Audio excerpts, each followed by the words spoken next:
Mga kabigay, sa magandang oras sa lahat at welcome po sa aking channel. Eto po, magbigay lang po tayo ng reaction po mga kabida, no? Dito ho sa panukala po mga kabida, ano po, ni Senator Tito Soto III, ano po, na bigyan yung mga empleyado po ng pribadong sektor, ano po, ng 14th month mga kabida. So, itong balitang ito mga kabida, marami pong lumulundag po ano ng mga empleyado po ng private sector po ano. Mantakin nyo 14-month pay. Okay? Hindi lang po 13th-month pay ang matatanggap po ng mga empleyado kung sakali hong isabatas po ito mga kabida, no? Kundi 14th-month pay mga kabida. Oh. Anong pananaw po ninyo dito? Tingin po niyo dito ano? Okay? Lalong-lalo na po kayo, yung mga empleyado dyan sa private sector. Maganda ba itong panukalang batas na ito, ano, mga kabida? Ito, babasahin ko lang po, ano, itong balita mula sa abante.com.ph po, mga kabida, ano po. Ito yung kanila pong headline: Soto, bigyan ng 14th month pay mga empleyado sa pribadong sektor. Alright. Naghain si Senate Minority Leader Vicente Tito Soto III ng isang panukalang naglalayong obligahin ang mga employer sa pribadong sektor na pagkalooban ang kanilang mga empleyado ng 14th month pay bukod pa sa umiiral na 13th month pay. Sabi ni Soto, malaki ang maitutulong nito para mapagaan ang pasanin ng mga manggagawa sa kanilang pang-araw-araw na gastusin kasama ang gastos sa pagpapaaral ng kanilang mga anak. Naging batas ang Presidential Decree number 851 noong 1976 kung saan lahat ng employers ay inuobligang magbigay ng 13th month pay sa kanilang mga gagawa. After almost 5 decades, the needs and costs of living of every Filipino worker have drastically changed. Thus, it is high time that employees in the private sector receive the 14th month pay. Sabi ni Soto. Sa ilalim ng panukala, ibibigay ang 13th month pay sa July 14 para matulungan ang mga manggagawa sa kanilang education expenses para sa kanilang mga anak. Habang ang 14th month pay naman ay ipagkakaloob hindi lalagpas ng Disyembre 24 para sa kanilang paggastos sa holidays.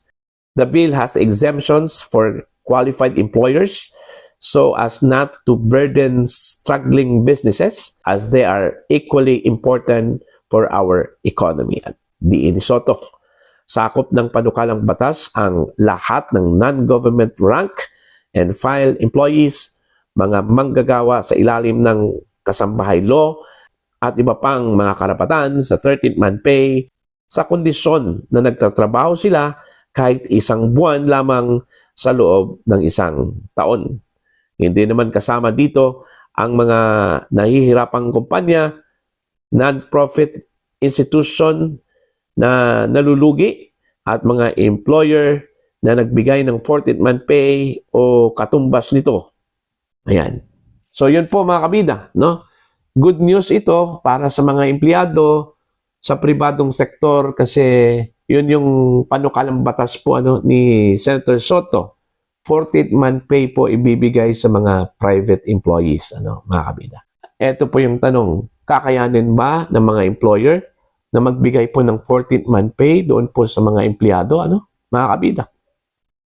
Kasi dapat po dito, ano, magkaroon po ng balanse po, mga kabida, ano. Kasi kung magbigay ho ng 14th month pay, tapos hindi po kakayanin po ng kumpanya, lalong-lalo na po ito hong mga small businesses, ano. Alright? Na meron lang pong kaunting mga empleyado po, mga kabida, no? Diba? So, dapat i-balance muna ito.